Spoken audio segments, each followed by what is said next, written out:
வணக்கம் மக்களே. தமிழகம் மற்றும் புதுவையின் அரசியல் களம் பரபரப்பு அடைந்துள்ளது. இதை பற்றி விவாதிக்க திருமணி அழகன் அவர்களும் டாக்டர் நரேஷ்ராம் அவர்களும் என் மீடியா அரங்கத்திற்கு வருகை தந்துள்ளனர். இவர்களை என் மீடியா நேயர்கள் சார்பாக வரவேற்கிறோம். வணக்கம் சார். வணக்கம் சார். வணக்கம் சார். சார், இப்போ நம்ம அரசியலில் பார்த்தீங்கன்னா தமிழ்நாட்டில் என்டிஏ கூட்டணி கூட டிஎம்டிகேவும் சேரும்னு சொல்லிட்டு எதிர்பார்த்தாங்க. ஆனால் இப்போ அது என்டிஏ கூட்டணி கூட சேரல. அவங்க டிஎம்கேல போய் சேர்ந்துட்டாங்க. அதில் அவங்களுக்கு ஒரு எம்பி சீட்டும் இப்போ கிடைச்சிருக்கு. ஸோ இதை பற்றி நீங்கள் என்ன நினைக்கிறீங்க? அதாவது சார், ஒரு அரசியல் கட்சி பாத்தீங்கன்னா அரசியல் தான் பண்ணணும். அது அரசியல் பண்றதுக்கு தான் அரசியல் கட்சி இருக்காங்க. ஆனா அதுல தலைமை பண்பு இருக்கணும். கேப்டன் விஜயகாந்த் அவர்கள் பாத்தீங்கன்னா நம்ம தமிழ்நாட்டுல சினிமா துறையில இருந்து நடிகர்களா வந்தவங்கள எம்ஜி ராமச்சந்திரன் ஐயாக்கு அப்புறமா தமிழக மக்கள் நேசிச்சு அரசியல்ல ஒரு அங்கீகாரம் கொடுத்தது கேப்டன் விஜயகாந்த் சார் தான். இது நம்ம எல்லாருக்குமே தெரியும் விஷயம் தான். அப்படி இருக்கும்போது அவர் பாத்தீங்கன்னா 2014 என்டிஏ கூட்டணியில திரு நரேந்திர மோடி ஐயாவுடைய தலைமை ஏற்று தான் அவர் வந்திருந்தார். இப்ப அவர் பிரதமர் ஆகிறதுக்கு முன்னாடி அந்த கூட்டணியில வந்திருந்தார் விஜயகாந்த் சார். அதே மாதிரி அதிமுக கூட கூட்டணி வச்சிருந்தாரு. அப்ப ஜெயலலிதா அம்மா கூட பிரச்சனைகள் ஏற்பட்டு அவர் எதிர்கட்சியில இருக்கும்போது சட்டசபையில சில பிரச்சனைகள் ஏற்பட்டு அந்த ஏற்பட்ட பிரச்சனைனால அவங்களை விட்டு பிரிஞ்சு வந்தாலுமே அப்பவும் ஒரு திமுகவுக்கு போல தனியா தான் இருந்தாரு. அதுக்கப்புறம் நடந்த தேர்தல்ல பாத்தீங்கன்னா அவரே ஒரு கூட்டணி அமைச்சு கம்யூனிஸ்ட், திருமாவளவன், விசிகே எல்லாரையும் கூட்டணி அமைச்சு அவரே தனியா ஒரு தேர்ட் ஃப்ரண்ட் மாதிரி நிறுத்தினாரு. ஆக எந்த காலத்திலயும் திமுகவோட சேரக்கூடாது அப்படிங்கிறது தான் கேப்டன் விஜயகாந்த் சார் அவர்கள் நினைச்சிருந்தாங்க. இன்னைக்கு ஒரே ஒரு ராஜ்யசபா சீட்டுக்காகவோ இல்ல ஒரு 5 சீட்டுக்காகவோ 10 சீட்டு எம்எல்ஏக்காகவோ அவங்க போய் திமுக கூட்டணியில சேர்ந்திருக்கிறதுங்கிறது கேப்டன் விஜயகாந்த் சாரோட ஆன்மாவே அதை மன்னிக்குமா அப்படிங்கிறது தான் நம்ம யோசிக்கணும். ரெண்டாவது விஷயம், இது அவங்க ஒரு குழப்பமான மனநிலையில இருக்கிற மாதிரி தான் காட்டுது. அந்த கட்சியோட தலைமை குழப்பமான ஒரு மனநிலையில இருக்கிறாங்கன்னு தான் காட்டுது இது என்ன பொறுத்த வரைக்கும். மூணாவது, இந்த முடிவை கட்சி தொண்டர்களே முதல்ல எப்படி அங்கீகரிக்க போறாங்கிறது எனக்கு தெரியல. குறிப்பா நீங்க பாத்தீங்கன்னா என்னை பொறுத்த வரைக்கும் இப்ப டிஎம்டிகே திமுக கூட போனது என்டிஏக்கு தான் பலம் அதிகம். எப்படின்னு கேக்குறீங்களா? வட மாவட்டங்கள்லாம் இருக்கு இல்லைங்களா, அங்க என்டிஏ கூட்டணியில இந்த டிஎம்டிகேவும் இருக்கும்போது மொரக்ஸும் இருக்கும்போது அந்த ஓட்டு வங்கி எல்லாம் இணைஞ்சு வந்தது. இப்ப அது ஒரு நல்ல மனநிலைமை இருந்தது. இப்ப இவங்க பிரிஞ்சு திமுக கூட போயிடுறாங்க இல்லையா, அதனால உடனே அவங்க ஓட்டு வங்கி எல்லாம் பிரிஞ்சு அப்படியே திமுகவுக்கு போயிடும் நினைக்காதீங்க. அந்த எதிர்பார்ப்பே நடக்காது. இப்ப எல்லாருமே இத பயன்படுத்தி, அதாவது இந்த திமுக சித்தாந்தம் உள்ளவங்க தனியா, அதிமுக சித்தாந்தம் உள்ளவங்க தனியா, பாரதிய ஜனதா கட்சி சித்தாந்தம் உடையவங்க தனியா, இப்படி ஒரு பலதரப்பட்ட கட்சி சித்தாந்தங்கள்லாம் இருந்தாங்க இல்லையா. அதுல குறிப்பா நீங்க பாத்தீங்கன்னா அதிமுக, பாரதிய ஜனதா கட்சி இப்ப என்னெல்லாம் கூட்டணி சேர்ந்திருக்கோ தேமுதிக உட்பட இவங்க எல்லாருமே ஆன்மீக வழிய உள்ள சித்தாந்தம் உடையவங்க தான். நீங்க நல்லா கவனிக்கணும். கரெக்டா? இப்ப ஆன்மீக அரசியல் தானே பெரிய அரசியல ஓடிட்டு இருக்கு தமிழ்நாட்டுல. இவங்க எல்லாருமே ஆன்மீகம். அப்ப தேமுதிக பிரிஞ்சு திமுகவோட போயிருக்கும் போது அந்த தேமுதிகவோட ஓட்டு வங்கி திமுகவுக்கு போறதை விட அது மறுபடியும் என்டிஏக்கு தான் வர்றதுக்கு அதிக வாய்ப்பு. அதுவும் வட தமிழ்நாட்டுல அதிகமா இருக்கு சார். இப்போ நீங்க சொன்ன மாதிரி டிஎம்டிகே டிஎம்கே கூட கூட்டணி வச்சுக்கிறதுனால இப்ப டிஎம்கே உடைய கூட்டணியோட நிலைமை எப்படி மோசமா இருக்குன்றீங்களா? அப்படி கிடையாது சார். டிஎம்கே உடைய வாக்கு வங்கி பாத்தீங்கன்னா அது அப்படியேதான் இருக்கு. டிஎம்கே ஒரு நல்ல நிலைமையில தான் இருக்கிறாங்க, இல்லன்னு நான் சொல்ல மாட்டேன். உண்மையான கருத்தை நான் சொல்றேன், இருக்கிறாங்க. ஆனா டிஎம்டிகே சேர்ந்ததுனால அது மேலும் வலுவடையுமான்னு கேட்டா அது சந்தேகம்ன்ற. ஆனா வலுவை அடையணுன்றதுக்காக தானே அந்த கூட்டணியே சேர்க்கறாங்க. அதுதான் உண்மை. நீங்க சொல்றது உண்மைதான். அத பத்தி திமுக தான் பின்னாடி யோசிப்பாங்க. தேர்தலுக்கு பிறகுதான் அவங்க அதை யோசிப்பாங்க. ஆமா. சரி, இப்ப டிஎம்டிகே டிஎம்கே கூட கூட்டணி வச்சதுனால எப்படி இருக்கும்னு நீங்க சொன்னீங்க. இப்ப டிவிகே பிஜேபி கூட கூட்டணி வைக்கிறதா இருக்கிறாங்க. இதுல பிஜேபிக்கு ஏதாவது லாபம் இருக்குமா இல்ல டிவிகேக்கு லாபம் இருக்குமா? சார், டிவிகே இப்ப வரைக்கும் பாத்தீங்கன்னா தனியா நிக்கிறதா தான் பேச்சு. ஆனா பேப்பர்ல சோசியல் மீடியாவில எல்லாம் குறிப்பிட்டு 15ஆம் தேதி 16ஆம் தேதிக்கு விஜய் கூட்டணியில சேர போறாரு இப்படிலாம் பேசிட்டு இருக்காங்க. நான் என்ன சொல்றேன் அப்படின்னு சொன்னா, அவரு சேர்ந்தாலும் சேரலைனாலும் பாரதிய ஜனதா கட்சிக்கோ இல்ல அதிமுகவுக்கோ அது பெரிய இழப்பும் இருக்காது, பலமும் இருக்காது. ஏன் அப்படின்னு சொல்லி பாத்தீங்கன்னா, இப்ப நம்ம 3 விஷயமா பார்ப்போம். விஷயம் நம்பர் 1, திமுகவுடைய ஒரு அணி இருக்கிறாங்க. அதே மாதிரி அதிமுகவுக்கு ஒரு அணி. இவங்க 2 அணியும் போட்டியில இருக்காங்க. இப்ப இளைஞர்களுடைய வாக்கை யாரு கவர்றாங்களோ அவங்களுக்கு தான் ஒரு நிறைய வாக்கு சதவீதம் உயரும் அப்படிங்கிற கணிப்பின் அடிப்படையில தான் விஜய்க்கு வந்து ஓட்டு வரும்னு சொல்றது. இளைஞர் ஓட்டை வச்சுதான் சொல்றோம். இப்ப அந்த இளைஞர் ஓட்டை கவர்றதுக்கு இந்த என்டிஏ கூட்டணியில அண்ணாமலை இருக்காரு. ஒத்துக்கிறீங்களா நீங்க? அவரு கவர்ந்துருவாரு. ஓகே. அதே மாதிரி நான் இன்னைக்கும் சொல்றேன், திமுகவுல அதை கவர்றதுக்கு உதயநிதி ஸ்டாலினால முடியும். உதயநிதி ஸ்டாலினால முடியும், தெரியும். அப்ப ஒரு இளைஞர்கள் கூட்டம் அப்படிங்கிறது மொத்தமா வந்து விஜய்க்கு வரப்போறது இல்ல, அது உறுதியாயிருச்சு. அப்ப அவருக்கு எத்தனை சதவீத லாபமா இருக்கும்ன்றீங்க? சரி, 1. 2வது, ஓட்டு போடுற அன்னைக்கு பூத்து வரியா எல்லா நிலைமையிலுமே அவருக்கு வந்து ஆட்கள் இருக்கணும். கரெக்டா? அந்த ஸ்ட்ரக்சர் ஏதாவது இருக்குன்னு அவர் காட்ட முடியுமா? சரி, இவ்வளவு நாள் காங்கிரஸ் கட்சி வரும் அப்படின்னு சொல்லி ராகுல் காந்தி சார் கூட அவர் போன்ல பேசிட்டு இருக்காரு. திமுக கூட ஆட்டங்கள் காங்கிரஸ் விளையாடி கொண்டிருக்கிறது. இதெல்லாம் நம்ம நியூஸ்ல பார்த்தோம். கடைசியில காங்கிரஸ் என்ன பண்ணாங்க? தன்னோட ஓட்டு சீட்டுக்காக திமுக கிட்ட பேசி டீல பேசிட்டு இவருக்கு நூலை விட்டு கிளம்பிட்டாங்க. இதான உண்மை நடந்துச்சு. நல்லா கவனிக்கணும். நீங்க தமிழ்நாடு அரசியலுடைய வரலாற்றை ஒரு தடவை உன்னிப்பா போய் கவனிச்சு பாருங்க சார். அதிமுக திமுக 2 கட்சியுமே பலமா இருக்காங்க எப்பயுமே. கடந்த 60-70 வருஷமா இதான் உண்மை. அதுக்கு முன்னாடி கரெக்ட், அதுக்கு முன்னாடி இங்க வந்து தேசிய கட்சி தான் ஆண்டுச்சு, காங்கிரஸ் ஆண்டுச்சு. அதுக்கப்புறமா இவ்வளோ பெரிய விஷயங்கள் நடந்தது.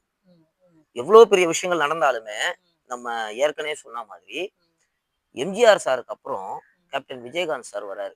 அவரு கூட அதிமுக கூட இல்ல திமுக கூட யாரு கூட போனாதான் நிக்க முடியும்னு யோசிச்சாரு. கரெக்டா இல்லையா? அப்ப அவரு அதிமுக கூட இணைஞ்சு பயணிச்சாரு. அதுக்கப்புறம் வெளியில வந்த பிறகு ஒரு கூட்டணி அமைச்சு அவர் பண்ணாரு. விஜய் வந்து தனியா நிக்கிறதுனால எப்படி அவரு அதிகப்படியா சீட்டுல ஜெயிப்பாருன்னு நீங்க சொல்லுங்க. சொல்ல முடியாதுதான். அதனால இந்த விஷயத்தை பொறுத்த வரைக்கும் அது பாரதிய ஜனதா கட்சி அதிமுகவுக்கு பலமா இல்ல திமுகவுக்கு பலவீனமா அப்படின்லாம் நீங்க பாக்குறத விட, விஜய் இந்த தேர்தலுக்கு அப்புறம் அவரு ஸ்டெடியா வந்து அரசியல் பயணத்துல மேற்கொள்ள வாய்ப்பு வருமா வராதாங்கிறதான் பார்க்கணும். ஏன்னா ஓட்டு அன்னைக்கு முடிஞ்சு கவுண்டிங் வந்த பிறகு உங்களோட உண்மையான பலம் தெரிஞ்சு போயிடுச்சுன்னா நீங்க வந்து நீங்க தான் அதிகமா பாதிக்கப்படுவீங்க, இல்ல நீங்க தான் அதிகமா லாபம் அடைவீங்க. கரெக்டா? ஆனா அது வந்து அரசியல்ல ரிஸ்க் ஃபேக்டர் எடுக்கிறதுக்கு முன்னாடி 1 வாட்டிக்கு 3 வாட்டி நம்ம யோசிக்கணும். ஏன்னா எந்த ஒரு திமுக வந்து நீங்க எதிர்க்கிறீங்க அப்படின்னு சொல்லி சொன்னா அவங்க எந்த எக்ஸ்டெண்டுக்கும் போய் உங்களுடைய ஓட்டை சிதறடிச்சிருவாங்க. கரெக்டா? அப்ப அதுக்கு உங்களுக்கு ஒரு பக்கபலம் வேணும். நீங்க அதை காங்கிரஸ் நம்பிட்டு இருந்தீங்க. காங்கிரஸ் வந்து கை சின்னம் வச்சு கை கொடுக்க வேண்டியவங்க அதே கை சின்னம் வச்சு உங்களை கை விட்டுட்டு போயிட்டாங்க.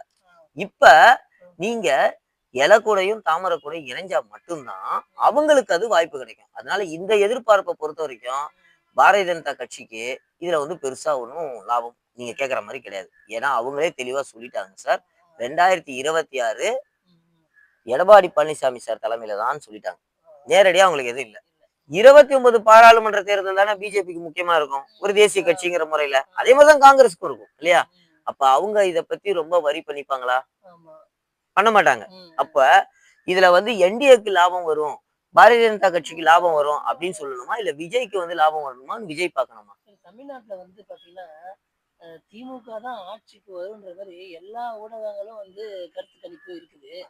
அது நம்ம வந்து சார் எல்லா ஊடகங்களும் கிடையாது சார். இந்த லைலா காலேஜ்ல எப்ப தேர்தல் இருந்தாலும் ஒரு சர்வே போடுவாங்க. அவங்க எப்பயுமே வந்து திமுக சாதகமா போடுறவங்க தான். அவங்க வந்து 37% வந்து அவங்களுக்கு சான்சஸ் இருக்கு. ஏடிஎம்கே கூட்டணி என்டிஏ கூட்டணிக்கு வந்து 32% சான்ஸ் இருக்குன்னு சொல்லிருக்காங்க. ஆனா 41% வந்து திமுக அரசாங்கம் மேல அதிருப்தியில தான் இன்னைக்கு தமிழக மக்கள் இருக்காங்க சார்.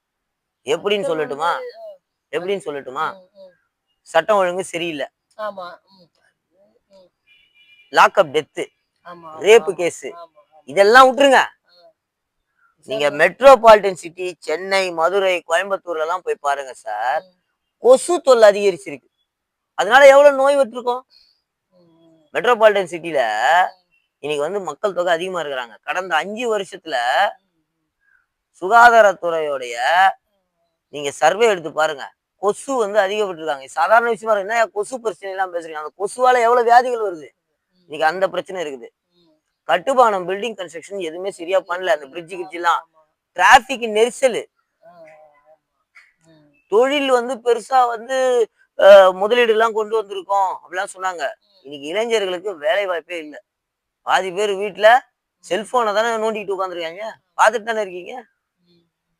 படிச்ச பசங்க இன்ஜினியரிங் படிச்ச பசங்க எல்லாம் ஸ்விக்கிலயும் ஜொமேட்டோலயும் டெலிவரி பாயா வேலை செய்யறாங்க. இப்ப நீங்க ஃபாரின் இன்வெஸ்ட்மெண்ட் எல்லாம் கொண்டு வந்திருந்தீங்கன்னா இங்க வந்து கம்பெனி வந்திருக்கும். அந்த பசங்க அங்க வேலைக்கு போயிருப்பாங்க. இப்படி ஏகப்பட்ட பிரச்சனைக்கு நடுவுலதான் திமுக அரசாங்கம் வண்டி 5வது வருஷத்தை கடந்து இப்ப தேர்தல் நெருக்கத்துல வந்துட்டு இருக்கும்போது எப்படி சார் நீங்க சர்வேல அவங்க லீடிங்ல இருப்பாங்கன்னு சொல்ல முடியும்? நீங்க தமிழ்நாட்டுல வந்து சுகாதாரத்துறையில வந்து நிறைய பிரச்சனைகள் இருக்கு. இந்த கொசு தொல்லை எல்லாம் இருக்குது. இது வந்து மக்களுடைய மனசுல வந்து திமுக அரசாங்கத்துக்கு எதிர்நிலையா நினைப்பாங்களா, எப்படி நினைப்பாங்கன்றீங்க? நிச்சயமா நினைப்பாங்க தானே சார் இப்ப சொன்னேன். நீங்க கவனிக்கணும்.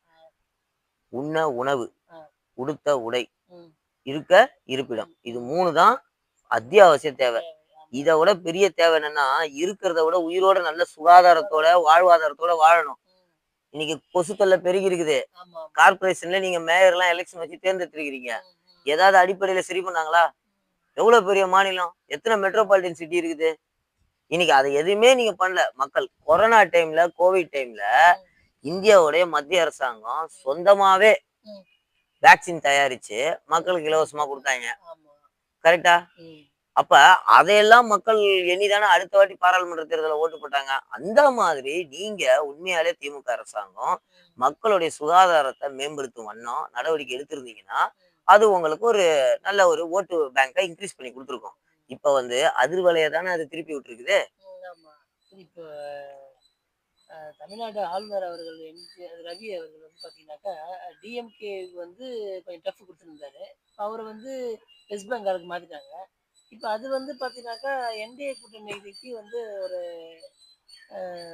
கஷ்டமாக தானே இருக்கும். ஏன் கஷ்டமா இருக்கு சார்? தமிழ்நாடு அரசியலை பொறுத்த வரைக்கும் நீங்க நல்லா தெரிஞ்சுக்கோங்க. இது வந்து கக்கன், காமராஜர் இந்த மாதிரி வந்து பெரிய பெரிய பெருந்தலைவர்களை பார்த்து வந்த மாநிலம் தமிழ்நாடு. தனி மனிதனா வந்து யாரையுமே வந்து பண்ண முடியாது. திமுகவை வந்து சமாளிக்கிறதுக்கு ஒரு தனி மனிதனா ஒருத்தரால சமாளிக்க முடியும்னா அதெல்லாம் முடியாதுன்றனாலதான் கூட்டணி போடுறது எல்லாருமே. கரெக்டா?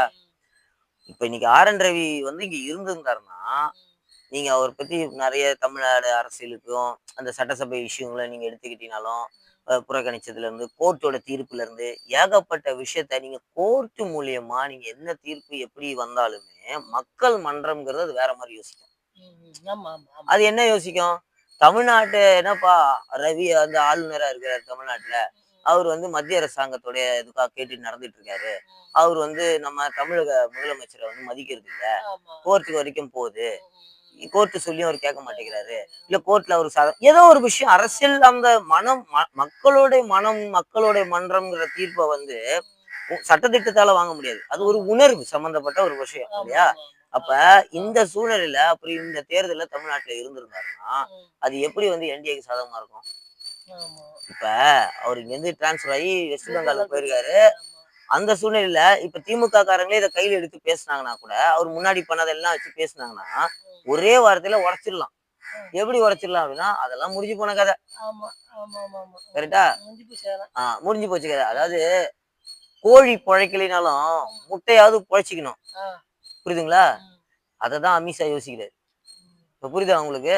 அதனால இது லாபமா நஷ்டமாங்கிறத அது தேர்தலுக்கு அப்புறம் தான் நம்ம ரிசல்ட் பார்க்க முடியும். ஆனா என்னுடைய கருத்து என்ன அப்படின்னு சொல்லி சொன்னா தனி மனிதனா யாருமே வந்து எந்த ஒரு அரசியல் திமுக மட்டும் இல்ல அதிமுகவா இருந்தாலும் சரி பாரதிய ஜனதா கட்சியா இருந்தாலும் சரி எந்த கட்சிகளையும் தனி மனிதனாலாம் வந்து சமாளிக்கக்கூடிய அளவுக்கு இன்னைக்கு வந்து ரொம்ப கஷ்டம்.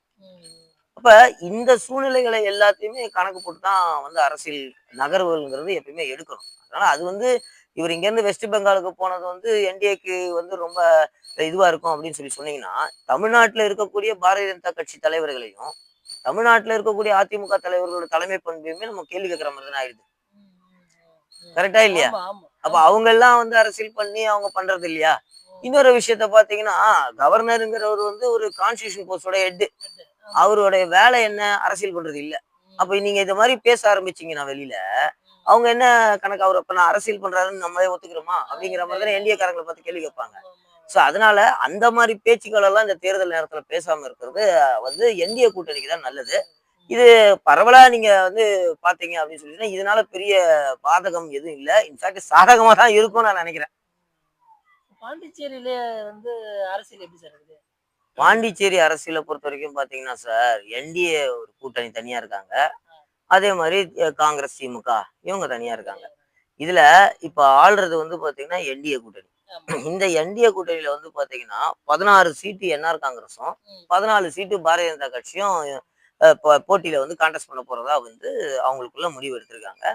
இந்த கூட்டணி வந்து ரொம்ப வலுவா இருக்கிறதா தான் நான் பாக்குறேன் சார். அப்படி ஏன்னு கேட்டீங்கன்னா, இப்ப திமுகவுடைய விஷயங்கள் வந்து அந்த அளவுக்கு இப்போ பரவலா சரியா இல்ல. அதுக்கப்புறம் வந்து பாத்தீங்கன்னா நிறைய நலத்திட்டங்கள் கொண்டு வந்திருக்காங்க. இப்ப சமீபத்துல வந்து பிரதமர் மோடி இங்க வந்திருந்தார் இல்லையா? அப்ப 2400 கோடி ரூபாய்க்கு வந்து அவர் வந்து நிறைய ப்ராஜெக்ட் ஸ்கீம்ஸ் எல்லாம் இம்ப்ளிமெண்ட் பண்ணியிருக்காரு. இது நிறைய நல்ல விஷயமா பாண்டிச்சேரி மக்கள் பாக்குறாங்க. அதுக்கப்புறம் வந்து பாத்தீங்கன்னா மீனவர்களுக்கு நிறைய நலத்திட்டங்களை கொண்டு வந்திருக்கிறாங்க. இப்ப வந்து ஹார்பர் போர்ட் எல்லாம் கட்டிட்டு இருக்காங்க. எங்க கட்டுறாங்க? போர்ட் காரைக்கால் எல்லாம் கூட கட்டிட்டு இருக்காங்க. நீங்க பாக்குறீங்க. இது மூலியமா வேலை வாய்ப்பு பெருகும். மீனவ மக்களுக்கு வாழ்வாதாரம் இருக்கும். அப்புறம் விசை படகுகள் இருக்கு இல்லையா? இதுக்கு மானியம் வழங்கியிருக்கிறாங்க. டீசல், ஆயில் மானியம் வழங்கியிருக்காங்க.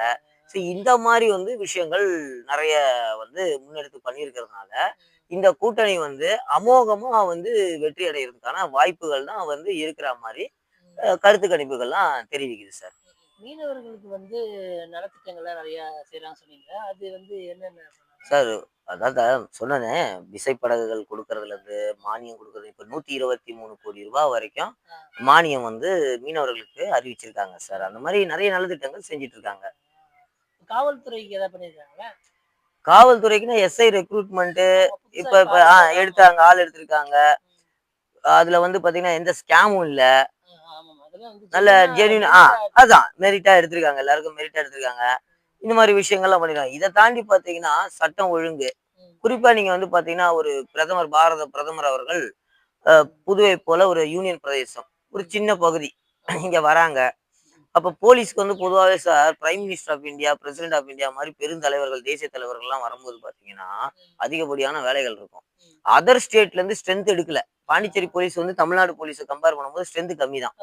அப்ப அதர் ஸ்டேட்ல இருந்து அவங்க எடுக்கவே இல்லை. ஆந்திரால இருந்தோ, தமிழ்நாட்டுல இருந்தோ, கேரளால இருந்தோ அவங்க எடுக்கல. பாண்டிச்சேரி போலீஸே அதை கட்டமைச்சு ரொம்ப சிறப்பா எந்த ஒரு பிரச்சனைகளும் இல்லாம சுமூகமா இருக்காது. நானே பர்சனலா போய் விசிட் பண்ணி பார்த்தேன். டிராபிக் கூட அருமையா அதை கோஆர்டினேட் பண்ணியிருந்தாங்க. ஸோ இந்த மாதிரி வந்து பாத்தீங்கன்னா காவல்துறை வந்து சிறப்பா வந்து அந்த உள்துறை மூலியமா வந்து நடத்துறாங்க. அந்த உள்துறை அமைச்சர் திரு நமசிவாயம் அவர்கள், அவரையும் வந்து பொதுவா நீங்க பாத்தீங்கன்னா ரொம்ப எளிமையா மக்களோட பழகக்கூடியவர் தான். யாருக்கிட்ட போனாலுமே அவங்களுக்கு மரியாதை கொடுத்து நடந்துக்கக்கூடியவர். சாருன்னு தான் பொதுவாகவே எல்லாரையும் அட்ரஸ் பண்ணுவாரு. கரெக்டா? சாருன்னு தான் கூப்பிடுவாரு. இந்த மாதிரி வந்து கண்ணியமாவும் மாண்பாவும் எல்லாரையும் நடத்தக்கூடிய ஒரு இயல்பான மனிதர். இதை தாண்டி இன்னொரு ஒரு விஷயம் சொல்லட்டுமா? தமிழ்நாடு மாதிரி பெரிய மாநிலத்துல நிறைய காவல்துறை, இப்ப நான் சொன்னேன்ல காவல்துறை வந்து அங்க கம்மியா இருக்கிறாங்க. இங்க வந்து அதிக பேர் இருப்பாங்க இல்லையா? அந்த மாதிரி ஊர்லயே கரூர்ல வந்து விஜயோட மாநாட்டுல எவ்வளவு பெரிய இன்சிடென்ட் நடந்தது நம்ம எல்லாருக்கும் தெரியும். ஆனா இங்க பாண்டிச்சேரியில அதே விஜய் கட்சியோடைய மாநாடு கூட்டம் நடத்தும் போது எந்த அசம்பாவதும் இல்லாம பாண்டிச்சேரி போலீஸ் அதை திறமையா கையாண்டிருக்காங்க அப்படின்னு சொன்னா அந்த கிரெடிட்ஸ் எல்லாம் உள்துறை அமைச்சர் திரு நமச்சிவாய் அவர்களை தான் சேரணும். அந்த அளவுக்கு வந்து அவர் கட்டமைச்சு காவல்துறையை வழிநடத்திட்டு இருக்காரு. ஸோ அதனால சட்டம் ஒழுங்கு, இன்னொரு விஷயம் கூட நான் இதுல சொல்லலாம். என்னன்னா இன்னைக்கு சுற்றுலாத்துறை வந்து ஒரு வளர்ச்சி வந்து புதுவை மாநிலத்துல வந்து சுற்றுலாத்துறையை மட்டும்தான் நம்பி இருக்காங்க. சுற்றுலாத்துறைக்கு தனி அமைச்சர் இருந்தாலுமே சுற்றுலா வர மக்களுக்கு வந்து பாத்தீங்கன்னா பாதுகாப்பு இருக்கணும். பாதுகாப்பு இல்ல, அதுவும் குறிப்பிட்டு பெண்களுக்கும் குழந்தைகளுக்கும் பாதுகாப்பு இல்ல அப்படின்னு சொன்னா நிச்சயமா சுற்றுலா வரமாட்டாங்க. கரெக்டா? இன்னைக்கு பாண்டிச்சேரியோட சுற்றுலாவை நம்ம ஒரு இன்டர்வியூ எடுத்து கேட்டோம். டூரிஸ்ட்லாம் நார்த் இந்தியன் டூரிஸ்ட், சவுத் இந்தியால இருந்து அதர் ஸ்டேட்ஸ்ல இருந்து வரவங்க, கர்நாடகால இருந்து வரவங்க எல்லாருமே சார் இங்க வந்தா ரொம்ப சேஃபா ஃபீல் பண்றோம் சார் புதுச்சேரியில அப்படின்னு சொல்றாங்க. இதை விட ஒரு சட்டம் ஒழுங்கு பராமரிக்கிறதுங்கிறது ரொம்ப பெரிய. நீங்க லோக்கல் மக்களை போய் கேட்டீங்கன்னா இப்ப நான் சொன்ன ரிப்போர்ட் எல்லாமே அழகா சொல்லுவாங்க சார். சார் இப்போ புதுச்சேரியில வந்து என்டிஏ கூட்டணியில வந்து எத்தனை பேர் வந்து வெற்றி பெறுவாங்கன்னு நீங்க உங்களுடைய கணிப்பு சொல்லுங்க. சார் மொத்தம் 30 சீட்டு வந்து புதுச்சேரி சட்டமன்றத்துக்கு இருக்கு சார். ம், ம், யானம், மாகி, காரைக்கால், ம், புதுச்சேரி ம், எல்லா பகுதியும். இந்த 30ல ம், 24 தொகுதிக்கு மேற்பட்டு ஜெயிப்பாங்க அப்படின்னு சொல்லி ம், பாரதிய ஜனதா கட்சி தலைவரும் நம்ம நாட்டோட உள்துறை அமைச்சருமான திரு அமித்ஷா அவர்கள் சொல்லியிருந்தார். நம்மளுடைய கணிப்பு பிரகாரம் பார்த்தீங்கன்னா சாலிடா சொல்றேன், உறுதியா சொல்றேன், 25 சீட்டு ஜெயிக்கிறாங்க சார். ம். இந்த புதுச்சேரியில வந்து இந்த வாட்டி 25 பேர் 25 சீட்டு சாலிடா ஜெயிக்கிறாங்க சார். இந்த வீடியோவை நீங்க அப்படியே வச்சுக்கோங்க. தேர்தல் முடிச்ச பிறகு நம்ம மீண்டும் சந்திப்போம் சார். சார் இப்போ நம்ம வந்து நீங்க சொன்ன மாதிரியே வந்து எத்தனை சீட்டு வந்து வெற்றி பெறாங்கன்றது நம்ம தேர்தலுக்கு அப்புறமும் நம்ம என்னன்னு பார்ப்போம். சார் அதாவது நல்லா ஞாபகம் வச்சுக்கோங்க. இது வந்து சும்மா சொல்லல. ஒவ்வொரு தொகுதிகள்லயும் போய் மக்களை நேரடியா சந்திச்சு கருத்து வந்து நம்ம கேட்டு அது மட்டும் இல்லாம இந்த 5 வருஷத்துல என்டிஏ கூட்டணி அரசாங்கம் என்ன மக்களுக்கு நலத்திட்டங்கள் செஞ்சிருக்காங்க. இப்ப கூட பாத்தீங்கன்னா 1000 ரூபாய் பெண்களுக்கு வழங்குறாங்க. இலவச லேப்டாப்பு, ஸ்கூல் படிக்கிறதுக்கு நிறைய படிக்கிற பிள்ளைகளுக்கு தொழில் தொடங்கணும்னு சொல்லி இப்ப இந்த ஜோகோ எல்லாம் கூட்டிட்டு வந்து இண்டஸ்ட்ரியல் டெவலப்மெண்ட்டுக்குன்னு பண்றாங்க. இது எல்லாம் வந்து புதுவை மக்களுக்கு உண்மையில தெரியும். அவங்க வந்து அதனால வந்து கருத்து கணிப்பு வந்து நம்ம தொகுதி வாரியாவும் சரி, மாநில அரசாங்கம் மொத்தமா கணக்கு போட்டு வேலை செஞ்சறதையும் சரி, இது எல்லாத்தையும் கணக்கு போட்டு தான் நம்ம சொல்லியிருக்கோம். 25 நீங்க கண்டிப்பா வந்து லாக் பண்ணிக்கோங்க. நிச்சயமா வந்து 2026 தேர்தல் முடிச்சோடனே நம்ம சந்திக்கும் போது இந்த வீடியோவை எடுத்து நம்ம காட்டுவோம். ரொம்ப நன்றிங்க சார். வணக்கம் சார். வணக்கம் நேயர்களே. வருகின்ற தமிழகம் மற்றும் புதுவையின் சட்டமன்ற தேர்தலை பற்றி இருவரும் தெளிவாக விவாதித்துள்ளனர். இவ்விவாதம் மேலும் தொடரும். அதுவரை உங்களிடம் இருந்து விடைபெறுவது உங்கள் பிரதீப்.